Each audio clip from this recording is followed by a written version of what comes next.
నమస్తే అండి, నేను మీ Bharati. Welcome to my channel. Money మంత్ర కుటుంబ సభ్యులకి అందరికీ కూడా నా హృదయపూర్వక కృతజ్ఞతలు, నమస్కారాలు. అయితే మీరు లా ఆఫ్ అట్రాక్షన్లో మనీ మంత్ర కుటుంబ సభ్యులందరూ కూడా లా ఆఫ్ అట్రాక్షన్తో కూడిన సూత్రాలని టెక్నిక్స్ పాటిస్తుండేటప్పుడు మనము కొన్ని మన జీవన శైలిలో ఉండే దినచర్యలో కూడా మార్పులు అనేది తీసుకోవాలి. ఆ మార్పులు తీసుకునేటప్పుడు 2-3 అత్యంత విలువైన పవర్ఫుల్ అయిన పదాలని మనము మన దినచర్యలో ఒక భాగంగా పదే పదే స్మరిస్తూ ఉండాలి. ఆ పవర్ఫుల్ అయిన 3 పదాలతో మీ ముందొచ్చాను. చెప్పే ముందు దానికంటే ముందు కూడా మనం రెగ్యులర్గా చేసే యాక్టివిటీస్లో అనేది కూడా మార్పు అనేది రావాలి. ఈ క్షణం నుంచి నా జీవితం పూర్తిగా మారిపోయింది. నేనున్న నా జీవిత పనంతత్వంలో అంతా సవ్యంగా, ఒకటిగా, సంపూర్ణంగా, నిండుగా ఉండాలనేది మన కాన్సెప్ట్. కాబట్టి మన మీద మనకి ఎప్పుడు ఫోకస్లో ఉండాలి. ఆ ఫోకస్లో మన దినచర్యలో భాగంగా, మన డైలీ యాక్టివిటీస్లో భాగంగా పొద్దున్న ఎర్లీ మార్నింగ్ అనేది నిద్రలేయాలి. ఎర్లీగా పడుకోవాలి, ఎర్లీగా నిద్ర రావాలి. ఎర్లీగా నిద్ర లేవడం అంటే 4:30కి సాధ్యం కానోళ్ళు అట్లీస్ట్ 5 o'clock అయినా కానీ మీరు నిద్ర లేవడానికి మీరు దినచర్యలో అది ప్రాక్టీస్ అనేది చేసుకోండి. చేసుకున్న తర్వాత బెడ్ మీద నిద్ర లేవగానే మీరేం చేయాలంటే 2 చేతులు ఇలా రఫ్ చేసి, మీకు ఒళ్ళు బద్ధకం అనిపించినప్పుడు 2 చేతులు ఇలా రఫ్ చేసి మీ అరచేతిని మీరు చూసుకోండి. కరాగ్రే లక్ష్మీదేవి, కర్మధ్య సరస్వతీదేవి, కలమూరే సిద్ధే పార్వతీదేవి. ఈ అరచేతుల్లోనే డబ్బు, సంపద, ఐశ్వర్యము అన్నీ ఉంటాయి. అంటే సరస్వతీదేవి అంటే మంచి జ్ఞానాన్ని మనం అనుభవిస్తే ఆ జ్ఞానం ద్వారా డబ్బు వస్తుంది. డబ్బు ద్వారా ధైర్య సాహసాలన్నీ వస్తాయి. కాబట్టి ఈ చేతిలోనే మనకి లక్ష్మీ, సరస్వతి, తర్వాత అమ్మవారు ఉంటారు. కాబట్టి ఈ చేతులను మనం చూసి నమస్కరించుకోండి. అది నిద్ర లేవడానికి బద్ధకంగా ఉండేటప్పుడు ఈ టెక్నిక్స్ వాడమన్నాను. అదేవిధంగా నిద్రలేసిన వెంటనే బద్ధకం అనే ఒక్క సెకండ్లో మీరు ఫోకస్ పెట్టి మీ 2 కాళ్ళు భూమి మీద పెట్టేసేయండి. తర్వాత నిద్ర లేవగానే మీరు చెప్పాల్సిన అతి ముఖ్యమైన పవర్ఫుల్ అఫర్మేషన్ ఏమంటే డబ్బు, సంపద, విజయం. డబ్బు, సంపద, విజయం. డబ్బు, సంపద, విజయం. డబ్బు, సంపద, విజయం. డబ్బు, సంపద, విజయం అని ఒక 11 సార్లు, లేకపోతే అట్లీస్ట్ 3 సార్లు అన్నా అనుకోండి. ఎందుకంటే తెల్లవారుజామున మన సబ్కాన్షియస్ మైండ్ అనేది చాలా ఎంటీగా, బ్లాకేజెస్ ఏం లేకుండా, నెగిటివ్ ఎనర్జీ ఏం లేకుండా చాలా పాజిటివ్ వైబ్స్తో ఫ్లో అవుతూ ఉంటుంది. ఆ ఫ్లో అయినప్పుడు తెల్లవారుజామున ఎప్పుడైతే ఏదైతే మనం పదాలు చెప్తామో ఆ పదాలను అది రిసీవ్ చేసుకొని ఆ రోజంతా కూడా మనకి money income sources వచ్చేయడానికి, money blockages అన్నీ పోయి రావాల్సిన ఇన్కమ్ రావడానికి సోర్సెస్ అనేవి ఉంటాయి.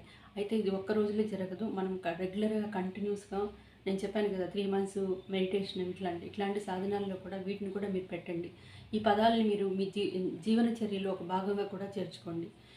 ఎలా అయితే చేసుకోవడం వల్ల ఆ సబ్కాన్షియస్ మైండ్లో అది ఫీడ్ అయిపోయి మనకి డబ్బు, సంపద, ఐశ్వర్యం, డబ్బు, సంపద, విజయం ఇచ్చేదానికి మనకి సోర్సెస్ అనేది వస్తాయి. డబ్బు, సంపద, విజయం. డబ్బు అంటే డబ్బులు మాత్రం మనం ఇంట్లో పెట్టుకుంటే సరిపోదు. సంపద కూడా, డబ్బుల ద్వారా సంపద అనేది రావాలి. ఆ సంపద ఎలా వస్తుంది? వస్తు రూపంలో ఉండేదాన్ని సంపద అంటారు. మంచి కాస్ట్లీ బట్టలు, నగలు, మంచి గృహము, luxury car, luxury pens, luxury watch, మంచి లగ్జరీ టీవీ, ఇట్లాంటివన్నిటిని సంపద అని అంటారు. విజయం అంటే ఏ పని చేపట్టినా మనలో అందులో విజయం చేకూర్చేలాగా ఎట్లాంటి అవరోధాలు లేకుండా ఉండేది. కాబట్టి ఈ పవర్ఫుల్ అయిన మూడు పదాలని మీరు నిద్ర లేవగానే నోటు ద్వారా ఉచ్చరించేలాగా మీరు ప్రాక్టీస్లో పెట్టుకోండి. 1 రోజు, 2 రోజులు, 3 రోజులు, 4 అట్లా డైలీగా మీరు నిద్ర లేవగానే మీ సబ్కాన్షియస్ మైండ్లో ఫీడ్ అయిపోయి ఆటోమేటిక్గా మీ నోట్లో నుంచి వచ్చేస్తుంది డబ్బు, సంపద, విజయం. డబ్బు, సంపద, విజయం. డబ్బు, సంపద, విజయం అయిన తర్వాత మళ్ళీ ఏం చేస్తారంటే బెడ్ మీద కూర్చొని మీ చిటికెన వేలు ఉంటుంది కదండి, ఈ చిటికెన వేలుతో ఇక్కడ ఐఆమ్ రిచ్ అని ఎదుటి మీద రాసుకోండి. దీని భావార్థం ఏమంటే మన జీవితానికి మనమే సృష్టికర్తలం, మనమే హీరోలు. మన జీవితం మన చేతిలోనే ఉంటుంది. కాబట్టి మీ జీవితాన్ని మీరు మార్చుకోవడానికి, మీ తిరురాతను మీరే మార్చుకోవడానికి ఈ చిటికెన వేలుతో ఐఆమ్ రిచ్ అని మీరు ఇప్పుడు నిద్ర లేవగానే మీరే క్రియేటర్గా ఉండి మీరే ధనవంతులు కావడానికి మీరే సృష్టికర్తలాగా ఐఆమ్ రిచ్ అని చెప్పి ఇక్కడ నుదుటి మీద రాసుకోవాలి. ఇది లా ఆఫ్ అట్రాక్షన్లో ఒక టెక్నిక్ అనమాట, ఒక సూత్రం. ఈ సూత్రం గురువు గారు చెప్పింది నేను మీకు చెప్తున్నాను. కాబట్టి అట్లా రాసుకున్న వెంటనే ఫస్ట్ వచ్చి 5 o'clock నిద్ర లేవాలి. సెకండ్ వచ్చి మీ చేతిని మీరు చూసుకోండి. చూసుకున్న వెంటనే మళ్ళీ థర్డ్ వచ్చి చేతినన్నా చూసుకోండి. నిద్ర లేవగానే డబ్బు, సంపద, విజయం అని చెప్పేసేయండి. తర్వాత మీ చేతిని మీరు చూసుకోండి. చూసుకున్న తర్వాత చిటికెన వెళ్తే 4th one వచ్చి చిటికెన వెళ్తే ఐఎమ్ రిచ్ అనేసి మాట్లాడుకోండి. ఐఎమ్ రిచ్ అని నుదుటి మీద రాసుకోండి. రాసుకున్న తర్వాత 2 కాళ్ళు ఎత్తి భూమి మీద పెట్టినప్పుడు ఈ ఈ భూమికి కూడా ఒక గొప్ప పవర్ఫుల్ అయిన అఫర్మేషన్ అనేది ఒకటి ఉంటుంది. ఈ భూమిలో ఉండే అష్టైష్ భోగ్భాగ్యాలు సకల సంపదలంతా కూడా నాకు లభించినందుకు ఈ భూమాతకి నా హృదయపూర్వక కృతజ్ఞతలు.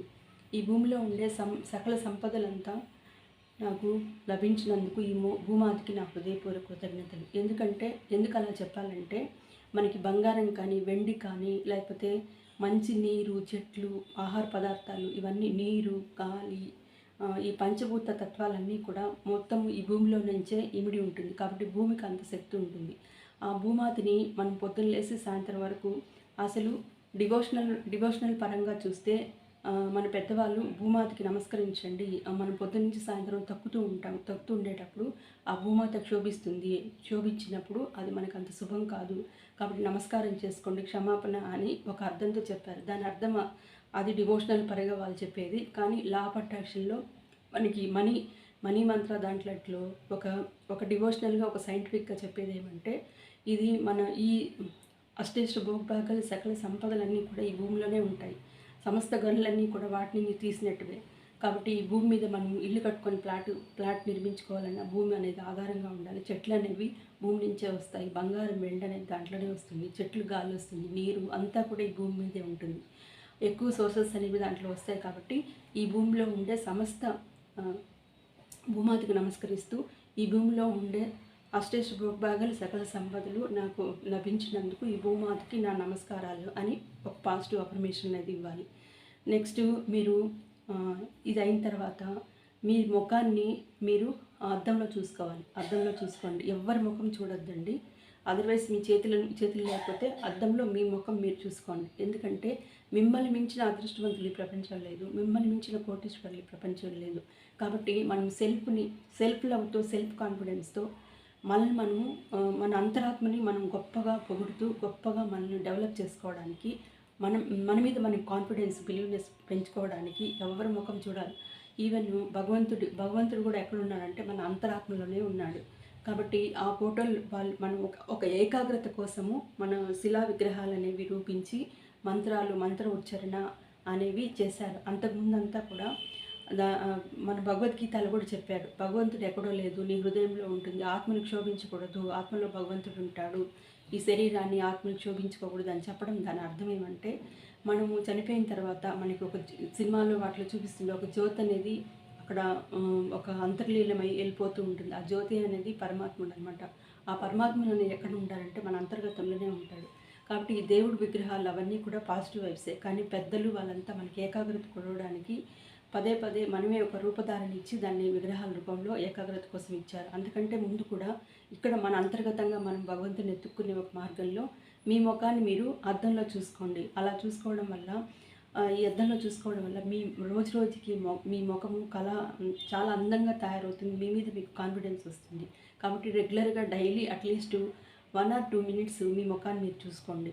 మీరు బెడ్ మీద తీయగానే భూమికి నమస్కారం చేసిన తర్వాత బాత్రూంలోకి వెళ్ళేసి కాస్త ఫ్రెష్ అప్ అయ్యి ముఖం కడుక్కొని తర్వాత అద్దం మీద నిల్చుకోండి. మళ్ళీ తర్వాత మీరు బయటకు వచ్చేటప్పుడు తలుపు తీస్తారు కదా, తలుపు తీసినప్పుడు ఉత్తమ వైపు కానీ తూర్పు వైపు కానీ చూడండి. ఇది మూఢనమ్మకాలు, 3 అపాచారాలు కాదు, లా ఆఫ్ అట్రాక్షన్లో ఒక లాజిక్. ఎందుకంటే ఉత్తరం వైపు కుబేరస్థానం అంటే దాంట్లో ధనము, డబ్బు, సంపద, ఐశ్వర్యం ఉంటుంది. పొద్దున్నే ఎవరి ముఖం చూసారా, పొద్దున్నే ఒకరి ముఖం చూసాను, చాలా అదృష్టం వచ్చింది, పొద్దున్నే ఎక్కడ చేస్తున్నాము అని అంటారు కదా. అందువల్ల ఉత్తర స్థానం అనేది కుబేర స్థానం. ఆ కుబేర స్థానంలో ధనము, డబ్బు, సంపద, ఐశ్వర్యానికి ఎక్కువగా అభివృద్ధి చెందడానికి ఎక్కువ ఫ్లో అయ్యేది, పాజిటివ్ ఎనర్జీ అంతా ఎక్కువ ఉంటుంది. కాబట్టి ఆ వైపు మీరు అడుగు పెట్టండి. అదర్వైజ్ తూర్పు వైపు అంటే తూర్పు ఉదయాన్నే సూర్యుడు ఉదయిస్తాడు. కాబట్టి అతన్ని మనము ఆ డోర్స్ 2 డోర్లు ఉంటాయి ఒక ఇంటికి. ఒక్కొక్కసారి ఉత్తరం వైపు అయినా ఉంటుంది, లేకపోతే తూర్పు వైపు అయినా డోర్స్ ఉంటాయి. కొంతమందికి ముస్లిమ్స్ కావచ్చు, అదర్ క్యాస్ట్ వాళ్ళు దక్షిణం వైపు మోస్ట్లీ చాలా రెగ్యులర్గానే దక్షిణం వైపు ఉండేవాళ్ళు కూడా మీరు దాని గురించి చింతించాల్సిన అవసరం లేదు. ఉత్తరం వైపు అట్లీస్ట్ ఒక విండో అన్నా ఉంటుంది. ఆ విండోని ఓపెన్ చేసి మీరు విండోని ఓపెన్ చేసుకోవచ్చు. ఇట్లా డోర్ని ఓపెన్ చేసిన వెంటనే కాళ్ళు అడుగు పెడతారు కదా, కాళ్ళు అడుగు పెట్టి బయటకు వెళ్ళేటప్పుడు కాళ్ళు అడుగు పెట్టి బయటకు వెళ్తాం కదా, అప్పుడు ఏం చెప్పాలంటే, డబ్బు, సంపద, ఐశ్వర్యము, సకల సంపదలంతా మా ఇంట్లో ప్రవేశించినందుకు ఆ విశ్వానికి నా హృదయపూర్వక కృతజ్ఞతలు. డోర్ తీయగానే తెల్లవారుజామున డబ్బు, సంపద, ఐశ్వర్యము, సకల సంపదలు మా ఇంట్లో ప్రవేశించినందుకు ఆ విశ్వానికి నా హృదయపూర్వక కృతజ్ఞతలు. డబ్బు, సంపద, ఐశ్వర్యము, సకల సంపదలంతా మా ఇంట్లో ప్రవేశించినందుకు నా హృదయపూర్వక కృతజ్ఞతలు. సకల శుభకార్యాలన్నీ కూడా మా ఇంట్లోకి ప్రవేశించినందుకు ఆ విశ్వానికి నా హృదయపూర్వక కృతజ్ఞతలు అని చెప్పాలి. మా ఇంట్లో పొద్దునుంచి సాయంత్రం వరకు డబ్బు, ఇంకొకసారి మళ్ళీ నీట్గా స్పష్టంగా చెప్తాను చూడండి. మీరు డోర్ తీయంగానే కాలు పెట్టంగానే ఏం చెప్పాలంటే, మా ఇంట్లో పొద్దునుంచి సాయంత్రం వరకు డబ్బు, సంపద, ఐశ్వర్యము మరియు సకల శుభకార్యాలన్నీ మా ఇంట్లోకి ప్రవేశించినందుకు అన్నిటికీ నా హృదయపూర్వక కృతజ్ఞతలని మీరు ఒక అఫర్మేషన్ అనేది చెప్పుకోవాలి. మీకు అర్థం కాకపోతే ఇంకోసారి రిపీట్ అయ్యి చేసుకోండి. ఇట్లా చెప్పాలి.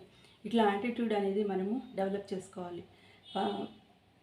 ఫస్ట్ ఏం చేయాలంటే 4:30 ఆర్ 5 o'clock లోపలన్నా మీరు నిద్ర లేవడానికి మీరు మీ బాడీని ట్రైనప్ ఇచ్చుకోవాలి. సెకండ్ వన్, నిద్ర లేవగానే మీకు నిద్ర పట్టు అంటే చేతులు 2 రఫ్ చేయమన్నాను కదా, అట్లా రఫ్ చేసుకొని చేతులు చూసుకోండి. మళ్ళీ థర్డ్ వన్ వచ్చి మీరు ఐ యామ్ రిచ్ అని చిటికెన వేలుతో ఇక్కడ రాసుకోవాలి. ఈ టెక్నిక్స్ అన్నీ వాడండి. ఎందుకంటే మన జీవితానికి మనమే సృష్టికర్త, మనమే కర్త అన్నీ కూడా. కాబట్టి మనల్ని మార్చుకోవాలి. ఈ క్షణం నుంచి మన జీవితం పూర్తిగా మారిపోయింది అన్నట్టు మనల్ని ఎవ్వరు కూడా మనం ఉద్ధరించరు. మన జీవితాన్ని మనమే ఉద్ధరించుకోవాలి. కాబట్టి మనమే సృష్టికర్త కాబట్టి ఐఎమ్ రిచ్ అని చెప్పి ఇలా అనాలి. మీరు వీలుంటే పడకలో నుంచి నిద్ర లేయంగానే డబ్బు, సంపద, విజయం అనేసేయండి. అలా కాకుండా ఈ 3 ప్రాక్టీస్ చేసిన తర్వాత కూడా మీరేం చేయాలి, మొట్టమొదట నిద్ర చెప్పాల్సిన పదం ఏమంటే, నిద్ర లేవగానే మన సబ్కాన్షియస్ మైండ్కి ఒక పాజిటివ్ అఫర్మేషన్ అనేది దాంట్లో మన సంపద అయిన అపూర్వమైన ఈ బుట్టలో డబ్బు, సంపద, ఐశ్వర్యం అని ఒక పాజిటివ్ వర్డ్స్ అట్లా వేసేయాలన్నమాట. వేస్తే అది సాయంత్రం వరకు మనల్ని అట్లే నడిపిస్తుంది. ఆ పదాలు ఏమంటే డబ్బు, సంపద, విజయం అని ఒక 11 సార్లు. స్టార్టింగ్లో మీకు ఇబ్బందిగా ఉంటే 3 సార్లు చెప్పండి. లేకపోతే మళ్ళీ మీకు అలవాటు అయిపోయిందంటే రోజు 11 సార్లు నోట్లో అనుకునేసి మళ్ళీ నోట్లో అనుకున్న తర్వాత మళ్ళీ మీరు కాళ్ళు కింద పెట్టేసి భూమాతకి నమస్కరించుకోండి. అష్టైష భోగభాగ్యాలు, సకల సంపదలు, ఈ భూమిలో ఉండే సమస్త అష్టైష భోగభాగ్యాలు, సకల సంపదలు నాకు లభించినందుకు ఈ భూమాతకి నా హృదయపూర్వక కృతజ్ఞతలు. మళ్ళీ బాత్రూంలోకి వెళ్ళేసి ఫ్రెషప్ అయ్యి బ్రష్ చేసుకొని ఫ్రెషప్ చేసి మళ్ళీ అద్దంలోకి రావండి. ఎందుకు ఫ్రెషప్ అయ్యి అద్దంలో చూసుకోవాలంటే, నిద్ర లేవగానే మనకి జట్టు ముఖం అంతా కొంచెం అగ్లీగా ఉంటుంది. అగ్లీ ముఖం అద్దంలో చూస్తే అదే రోజంతా కనపడుతుంది. కాబట్టి ఫ్రెషప్ అయ్యి బ్రష్ చేసుకొని మిర్రర్లో ఒక 2 minutes మీ ముఖాన్ని మీరు చూసుకుంటే మీరు అట్లా చూసుకోవడం వల్ల మీలో ఆత్మవిశ్వాసం పెరుగుతుంది. నేను రాసిస్తాను, మీలో ఒక గ్లో అనేది కూడా ఏర్పడుతుంది.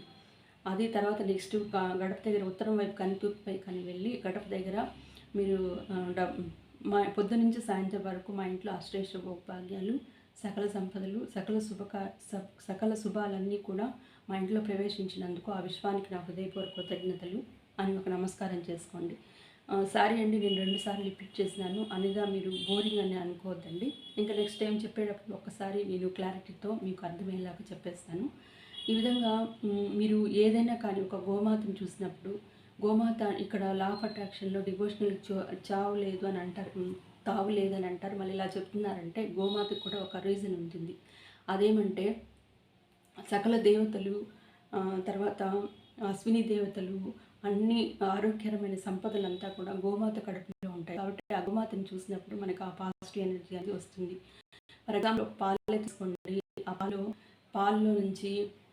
పాలలో నుంచి పెరుగు వస్తుంది. పెరుగులో నుంచి తర్వాత వెన్న వస్తుంది. వెన్నలో నుంచి నెయ్యి, జున్ను వస్తుంది. జున్నులో నుంచి నెయ్యి, పాలలో నుంచి రకరకాల పదార్థాలన్నీ కూడా వస్తుంటాయి. పాలు, పెరుగు, నెయ్యి, జున్ను ఇవన్నీ కూడా ఎంతో ఆరోగ్యకరమైనది. ప్లస్ ఆవు యొక్క పేడ అనేది కూడా భూమాతకి ఎంత అంటే మంచి పంటలు, సారవంతమైన పంటలు పండడానికి ఎంతో ఉపయోగకరమై ఉంటుంది. మరియు అది ఉచ్ఛ్వాస నిశ్వాసాల వల్ల, ఆ శ్వాస పీల్చడం వల్ల కరోనా టైంలో కూడా ఎక్కువగా ఒక ఎక్స్పెరిమెంట్ లాగా ఎక్కువ ఆవులు ఉండే చోట ఎక్కువగా నివసించారు. ఎందుకంటే ఆ ఉచ్ఛ్వాస నిశ్వాసాలు పీల్చుకోవడం వల్ల లోపల ఒక శ్వాస వ్యవస్థ అనేది ఒక స్ట్రాంగ్గా అయ్యి ఇమ్యూనిటీ పెరిగిందని ఒక ఎక్స్పెరిమెంట్లో కూడా పెట్టారు. కాబట్టి ఇన్ని బెనిఫిట్స్ ఉన్నదాన్ని గోవుని గోమాతగా పూజిస్తారు. కాబట్టి గోవుని చూడమని కూడా చెప్తారు నిద్ర లేవగానే. ఫస్ట్ మనం ముఖాన్ని మనం చూసుకున్న తర్వాత వీటిని కూడా ఇంక్రీజింగ్ పాజిటివ్ ఎనర్జీ కోసం వీటిని కూడా చూడవచ్చు.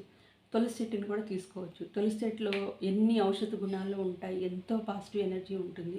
కాబట్టి మీరు గోమాతని లేదా తులసి చెట్టుని చూసుకోవచ్చు, దేవుడి ఫోటోని చేసుకోవచ్చు. ఫస్ట్ మీ ముఖాన్ని మీరు చూసుకున్న తర్వాత వీటినన్నిటి కూడా తీసుకోవచ్చు. కాబట్టి ఇట్లాంటి వాటిలో మీ దినచర్య అనేది ఆధారపడి ఉంటుంది. ఇప్పుడు మనం ఫర్ ఎగ్జాంపుల్ ఎందుకు మేడం ఇవన్నీ చెప్పాలని అంటే, ఒక చిన్న ఎగ్జాంపుల్ చెప్తాను. ఇది 100% వర్కౌట్ అవుతుందండి. ప్రతిరోజు మనం దినచర్యలో ఈ చిన్న చిన్న టెక్నిక్స్ అనేది మీరు ఇంప్రూవైజ్ చేసుకోండి. దానివల్ల ఆ రోజంతా మీరు హ్యాపీగా ఉంటారు. చిన్న ఎగ్జాంపుల్ చెప్తాను. ఫర్ ఎగ్జాంపుల్ మీరు పొద్దున్నే ఎవరితోనైనా గొడవ పెట్టుకున్నారు. ఆ రోజంతా మీ మైండ్ సెట్ చూడండి ఒకసారి ఎలా ఉంటుంది. రోజంతా రాత్రి నిద్రపోయేంత వరకు ఆ నెగిటివ్ ఎనర్జీ ఫ్లో అవుతూనే ఉంటుంది. ఫర్ ఎగ్జాంపుల్ పొద్దున్నే ఒక ఏడుపు అనేది ఉంటుంది. ఆ ఏడుపు అనేది మన సబ్కాన్షియస్ మైండ్లో ఫీడ్ అయిపోయి ఆ రోజంతా ఏడుస్తూనే ఉంటారు, అవునా కదా? కాబట్టి ఈ ఈ దినచర్యలో ఇట్లాంటివన్నీ మీరు కంపల్సరీగా పాటించినారంటే ఆ రోజంతా ఫుల్ ఎనర్జీ ఉంటుంది, చాలా మనసుకు హాయిగా ఉంటుంది. మీరు 11 రోజులు పాటించండి. మనం ధ్యానంలో మ్యాక్సిమం మనకి వర్కౌట్ అవ్వడానికి 40 డేస్ రెగ్యులర్గా మెడిటేషన్ అనేది చేయాలి. చేసిన తర్వాత 40 డేస్ అంటే అట్లీస్ట్ 3 మంత్స్ అన్నా ఉండాలి. 3 మంత్స్ చేయమన్నారు కదా. ఆ 3 మంత్స్లో మీరు ఈ ఓట్స్ అనేది కూడా మీరు ప్రాక్టీస్లో పెట్టండి. పెట్టిన తర్వాత ఆ రోజంతా మీ ఎనర్జీ లెవెల్స్ ఎలా పోనీ ఫస్టే మీకు వర్కౌట్ కాదు, ఫస్ట్లోనే మీకు వర్కౌట్ అయిపోతుంది. అట్లా కాదంటే అట్లీస్ట్ 11 డేస్ అయినా మీరు చేసి నాకు కామెంట్ బాక్స్లో తెలియజేయండి. ఇది సత్యం అండి, ఇది లా ఆఫ్ అట్రాక్షన్లో ఒక టెక్నిక్స్. దీనివల్ల ప్రాక్టీస్లో పెట్టి ఎంతో ఎనర్జీ లెవెల్స్ని రిసీవ్ చేసుకున్న ఎక్స్పెరిమెంట్స్ అన్నీ కూడా ఉంటాయి. కాబట్టి ఇవి మీరు ప్రాక్టీస్ చేసుకోండి. మీరు ఆ రోజంతా కూడా చాలా ఎనర్జీగా పాజిటివ్గా ఉంటారు. ఇంకా కూడా మీకు ఎప్పుడైనా కానీ అది నేను చెప్పాను కదా, పొద్దున్న ఎవరితోనైనా కానీ గొడవ పడినారంటే ఆ రోజంతా గొడవలు ఉంటాయి. ఎప్పుడైనా ఏడిస్తే అదంతా పొద్దున్న ఎవరి ముఖం చూస్తానట్టు అంటారు. అప్పుడు అది వర్కౌట్ అయినప్పుడు ఇది ఎందుకు వర్కౌట్ కాదు? అదే నిజమైన ఎక్స్పెరిమెంట్కి ఎగ్జాంపుల్కి ఇదే అనమాట. మీరు ఇంకా కూడా రోజంతా నవ్వాలి అని అనుకుంటే మీరు అద్దం ముందు పోయి నిల్చుకొని ఒక పెన్ను ఉంటుంది కదండి, ఆ పెన్నుని ఇలా పెట్టుకున్నప్పుడు మన ముఖము నవ్వుతూ ఉంటుందన్నమాట. నవ్వు అనేది ఒకటి ఏర్పడుతుంది. ఆ నవ్వు అనేది మనం అద్దంలో చూసుకున్నప్పుడు ఆ సబ్కాన్షియస్ మైండ్లో కాన్సన్ట్రేషన్గా అది ఫీడ్ అవుతుంది. ఫీడ్ అయినప్పుడు ఆ రోజంతా కూడా మీరు నవ్వుతూనే ఉంటారు. ఇది కూడా ఒక ఎక్స్పెరిమెంట్. మీరు రోజంతా కూడా నవ్వాలంటే ఇదిగో పెన్ను ఉంది కదండి,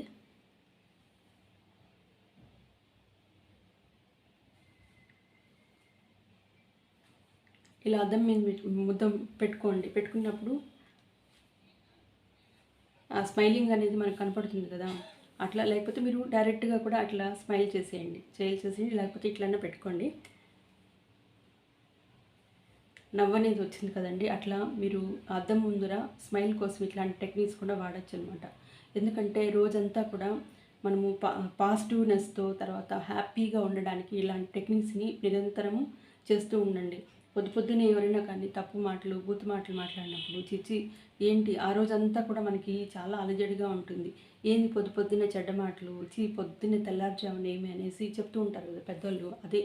అదే అండి మన లా ఆఫ్ అట్రాక్షన్లో ఎగ్జాంపుల్ చెప్తాను చూడండి. పూర్వకాలం నుంచి అది వర్కౌట్ అవుతుంది. అది వాళ్ళకి తెలియకుండా వాళ్ళు వర్కౌట్ అయిపోయేది. కానీ మళ్ళీ శాస్త్రజ్ఞులు అందరూ కూడా బాగా కనుక్కొని పరిశోధనలు పెట్టి ఒక బుక్స్ రూపంలో మనకు అందించారనమాట. ఈ టెక్నిక్స్ అన్నీ కూడా మనం యూస్ చేస్తే మనకి లైఫ్లో సంతోషంగా ఉండడానికి మన జయం. అది ఇప్పుడు పూర్వకాలంలో చూసినారంటే వాళ్ళు ఏం చేసేవాళ్ళంటే విగ్రహారాధన కానీ ఏది కానీ ఉండేది కాదు. కేవలము వాళ్ళు ఏం చేసేవాళ్ళు చెట్లు ఆకులు అలములు తినేసి బతికేవాళ్ళు. తర్వాత వాళ్ళకి కొంచెము చూడంగా రాయి పోస్ట్ చేసినప్పుడు నిప్పు వచ్చేది. ఆ నిప్పు ద్వారా వాళ్ళు దాన్ని పచ్చిగా ఉండే వాటిని బాయిల్ చేసుకుని తినినారు. అప్పుడు ఆ అగ్నిని వాళ్ళు ఏం చేస్తారు, ఓహో ఇదేదో పవర్ఫుల్గా ఉంది, దీనివల్ల మనకు ఉపయోగపడింది అని చెప్పి ఆ అగ్నిని నమస్కారం చేసుకునేవాళ్ళు. అదేవిధంగా పోను ఏం చేశారు, పంటలు పండించేది వాళ్ళు తిన్న ఫ్రూట్స్ అన్నీ కూడా ఇట్లా విసిరేసినప్పుడు అవి మొలకెత్తేవన్నమాట. మొలకెత్తినప్పుడు వాటికి ఏమి లేకుండా ఉంటే అట్లా ఎండిపోయేది. ఎందుకంటే ఎప్పుడైనా వాటర్ పోయాలని చెప్పి ఎట్లైనా ఎగ్జాంపుల్కి అట్లా వాటర్ పోసినప్పుడు అవి బాగా గ్రో అయ్యి, అంటే ఈ వాటర్ వల్ల ఈ చెట్లు మొలకొత్తి మనకి ఆహారంగా వస్తుందని వాటర్కి నమస్కారం చేసుకునేవాళ్ళు. అదేవిధంగా సూర్యుడు రావడం వల్ల పంటలు బాగా పండేది, వాళ్ళ ఆరోగ్యానికి కూడా బాగా ఉండి ఎంతో ఉపయోగకరంగా ఉండే కొద్దికి సూర్యుడు ఉదయిస్తూ ఉంటే అహో ఈ సూర్యకాంతి వల్ల మనకి ఇన్ని ఉపయోగాలు ఉన్నాయి అని చెప్పి ఆ సూర్యుడికి ఒక నమస్కారం చేసుకునేవాళ్ళు. ఇట్లాంటివన్నీ కూడా మనకి పూర్వకాలంలో అసలు వ్రతాలు, పూజలు అవన్నీ శిలాయుగము, రాతియుగము ఇట్లాంటి వాటిల్లో కూడా మనకి దేవుళ్ళు, పూజలు, వ్రతాలు అలాంటివి ఏమీ లేదు. ఒక లా ఆఫ్ అట్రాక్షన్ మాత్రమే వర్కౌట్ అయ్యేది. అది పురాతన కాలంలోనే నిలిచింది. మళ్ళా దాన్ని ప్రాక్టీస్‌లో పెట్టి అభివృద్ధి చేసి మనకి పుస్తక రూపంలో అందించారు. వాటిలో టెక్నిక్స్ అనమాట ఇవన్నీ. కాబట్టి పూర్తిగా వాళ్ళు ఈ యూనివర్స్‌లో ఉండే సమస్త ప్రకృతి మీద వాళ్ళు డిపెండ్ అయిపోయి వాళ్ళ జీవనాధారం అనేది చేస్తూ ఉండేవాళ్ళు. ఈ విగ్రహారాధన ఇవన్నీ కూడా మళ్ళీ ఎట్లా డెవలప్ అయిందంటే సింధు నాగరికతలో వాళ్ళు కొంచెం తెలివితేటలు అనేది వాళ్ళ గ్రోత్ అయ్యి పట్టణ వ్యవస్థ, నగరపాలిక వ్యవస్థ, గ్రామీణ వ్యవస్థ అనేది వాళ్ళు డెవలప్ చేసుకున్నప్పుడు ఇప్పుడు ఫర్ ఎగ్జాంపుల్ మాతృత్వం అనేది ఒక స్త్రీ గర్భాధారంలో నుంచి వస్తుంది కాబట్టి దానివల్ల పిల్లలు బాగా పుడుతున్నారని చెప్పి మన సింధు నాగరికతలోనే ఆ యోనికి కూడా పూజలు చేసే ఒక చరిత్ర హిస్టరీలో కూడా ఉంది. దాని అర్థం ఏమంటే ఏదైతే మనకి దేని ద్వారా అయితే మనకి లబ్ధి పొందుతున్నారో దాన్ని వాళ్ళు దైవంగా ప్రాపించి దాన్ని పాజిటివ్గా వాళ్ళు ఒక అఫర్మేషన్ రూపంలో ఇచ్చేసేవాళ్ళు అనమాట. అట్లా ముందు కాలంలో అంతా కూడా చూస్తే ఒక సింధు తర్వాత డెవలప్మెంట్ అనేది వచ్చింది. ఎలాగంటే ఇప్పుడు మనకి స్త్రీలకి గర్భాధారణ వల్ల పిల్లలు పుట్టడం వల్ల దానివల్ల ఒక పాజిటివ్నెస్ వచ్చిందని చెప్పి దాన్ని ఒక దేవుడిలాగా ఒక విగ్రహారాధన అనేది చేయడం మొదలెట్టారు. ఇంకోటి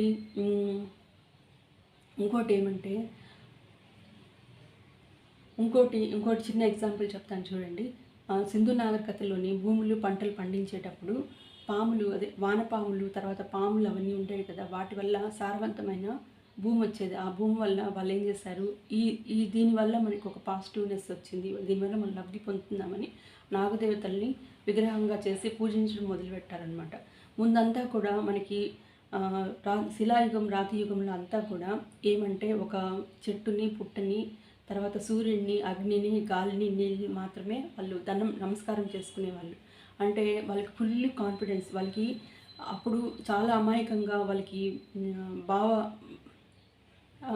పదాలతో కూడిన ఆలోచనపూర్వకమైన భావాలు ఎక్స్ప్రెస్ చేసేవాళ్ళు కాదు, ఏం కాదు.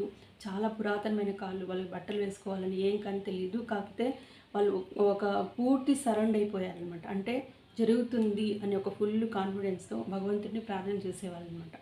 ఒక పంట వేసినా కానీ కంపల్సరీగా వానలు వస్తాయి అని చెప్పి ఒక స్ట్రాంగ్ బిలీవ్నెస్తో ఇంకా వేరే నెగిటివ్ ఆలోచనలు, సస్పెక్షన్స్, అనుమానాలు అవన్నీ లేకుండా పూర్తి ఏకాగ్రతతో పూర్తిగా ప్రకృతికి సరౌండ్ అయిపోయి అట్లా జీవన విధానాన్ని సాగించారు. మళ్ళీ పోను మనిషి యొక్క జీవన శైలిలో ఎక్కువ తెలివితేటలు అయ్యి తర్వాత విగ్రహారాధన ఇలాంటివన్నీ కూడా వచ్చినాయి. అది మనం చెప్పి సింధు నాగరికతలో ఒక్కొక్క దాని వల్ల వచ్చిన ఉపయోగాల వల్ల వాళ్ళ ఆయా దేవతలుగా విగ్రహాలుగా పెట్టి దాన్ని పూజించేవారు. అంటే ఇవన్నీ నేను ఎందుకు చెప్తున్నానంటే లా ఆఫ్ అట్రాక్షన్ అనేది ఇప్పుడు కాదు, పురాతన కాలం అనేది ఇది ఎట్లా వర్కౌట్ అనేది ఇలాగే చెప్పబడుతుంది. ఇలాంటివన్నీ కూడా మీరు దినచర్యలో ఒక భాగంగా చేసుకోండి. వీలైతే మీరు డైరెక్ట్గా సూర్యుడి దగ్గరికి వెళ్ళి కూడా ఒక నమస్కారం అనేది చేసుకోండి. నేను సూర్యుడిని ప్రార్థించడం వల్ల ఎలాంటి లాభాలు వస్తాయి, తర్వాత సూర్యునికి ఎలా అఫర్మేషన్ చెప్పాలనేది ప్రతి ఒక్క ఎపిసోడ్లో కరెక్ట్గా నేను చెప్తాను. మీరు ఈ దినచర్యల్లో అన్నీ కూడా మీరు ఏదైనా గట్టిగా ఒక సంకల్పం అనేది పెట్టుకొని అది బాగా తీవ్రమైన కోరిక అనేది మీలో రగలాలి. లా ఆఫ్ అట్రాక్షన్ వర్కౌట్ కావాలంటే మీకు తీవ్రమైన కోరిక, దాని మీద ఒక ఫ్యాషను, కసి, కోరిక అవన్నీ కూడా బాగా ఉండి మిమ్మల్ని మీరు ఇంప్రూవ్మెంట్ చేసుకోవడానికి ఈ టెక్నిక్స్ అన్నీ కూడా ప్రాక్టీస్లో పెట్టాలి. ప్రాక్టీస్లో పెట్టినప్పుడు మిమ్మల్ని మీరు ఉద్ధరించుకోవడానికి చాలా అవకాశాలు అనేది ఉన్నది. తర్వాత ఒక చిన్న మన మణిమందిర కుటుంబ సభ్యులు ఒక డౌట్స్ అనేది నాకు రైజ్ చేశారు. ఇప్పుడు రీసెంట్గా ఒక కామెంట్ చూశాను. ఒక అతను అంటే 7:30కే నాకు వీలవుతుంది, నేను 7:30నే కూర్చున్నాను, కానీ నాకు అన్నీ వర్కౌట్ అవుతున్నాయి మేడం మెల్లమెల్లగా. చాలా సంతోషం అండి.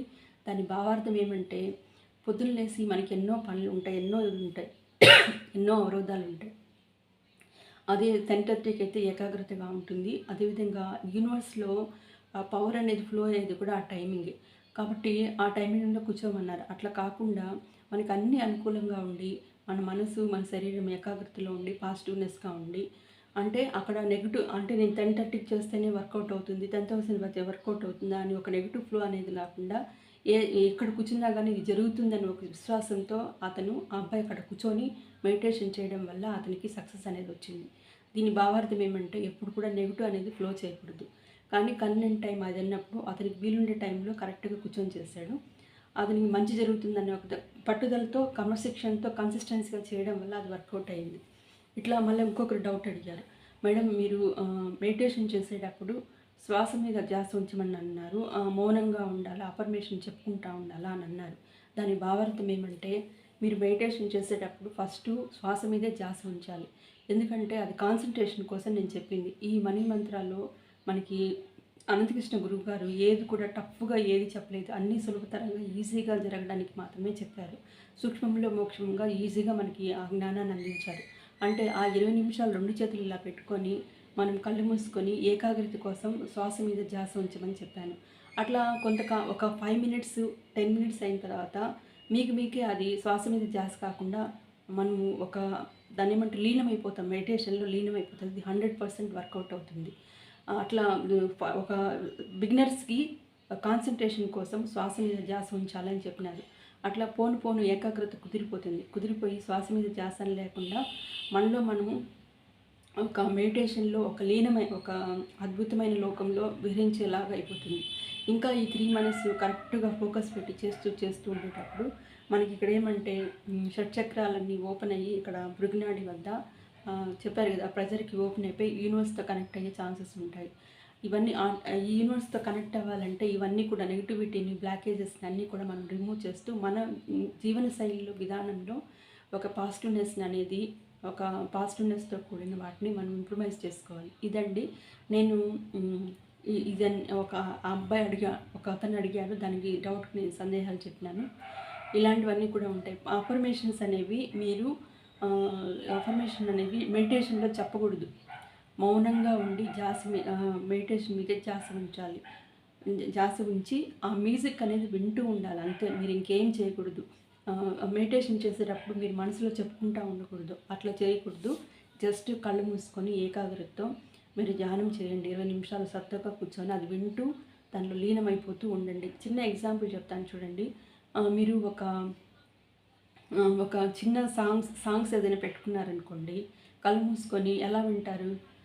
దాన్ని కళ్ళు మూసుకొని వింటూ ఉంటారు కదా. కొంతమంది దాన్ని బయటకు పాడుతూ ఉంటారు. బయటకు పాడినప్పుడు వాళ్ళకి ఒక ఎంజాయ్మెంట్ కావాలంటే ఏం చేస్తారు? జస్ట్ సాంగ్స్ వింటూ నిద్రపోయేటప్పుడు సాంగ్స్ వింటూ అలా పెట్టుకొని గమ్మునే మౌనంగా గమనిస్తూ ఉంటారు కదా. అదేవిధంగా మెడిటేషన్లో కూడా అఫర్మేషన్ జస్ట్ మీరు వింటూ ఉండండి. మనసులో ఇంకేమీ ఆలోచన లేకుండా ఆ వర్డ్స్ అన్నీ కూడా ఆటోమేటిక్గా మన ఇన్సైడ్లో ఫ్లో అయిపోయి దాన్ని ఏం డిస్టర్బ్ చేయకండి. మీరు మళ్ళా మనసులో చెప్పుకునేది మళ్ళీ ఏదో ఆలోచించి అట్లా కాకుండా ఫస్ట్ ఏకాగ్రత కోసం 10 మినిట్స్ శ్వాస మీద ధ్యాస ఉంచమన్నారు. మీరు ఆటోమేటిక్గా మీరు చేయంగా నాకన్నా మీరే ఎక్స్పర్ట్ అయిపోతారు. ఒక లెవెల్ తర్వాత శ్వాస మీద కూడా మనకి ధ్యాస ఉండదు. పూర్తిగా మనం అందులో లీనమైపోయి అట్లా ఏకాగ్రత అనేది కుదురుతుంది. ఇదే మళ్ళీ ఇవన్నీ నేను ఇట్లా మార్నింగ్ ఇలా చెప్పుకోవడం అనేది చాలా వరకు చాలా ప్లెజెంట్గా ఉంటుంది. మనకి ఏదైనా కానీ మనీ ఎవరైనా ఇవ్వాల్సిన వాళ్ళు కూడా ఆటోమేటిక్గా మనకి తీసుకొచ్చి ఇవ్వడం అనేది జరుగుతుంది. చిన్న ఎగ్జాంపుల్ ఇది వర్కౌట్ అవుతుందని చెప్పడానికి చిన్న ఎగ్జాంపుల్ నేను చెప్తాను చూడండి.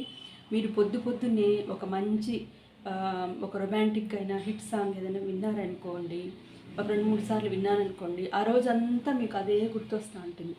మీరు ఇది నిజమా కాదా మీరు నాకు కామెంట్ బాక్స్లో తెలియచేయండి. కాబట్టి మన జీవితం ఈ క్షణం నుంచి పూర్తిగా మారిపోయింది.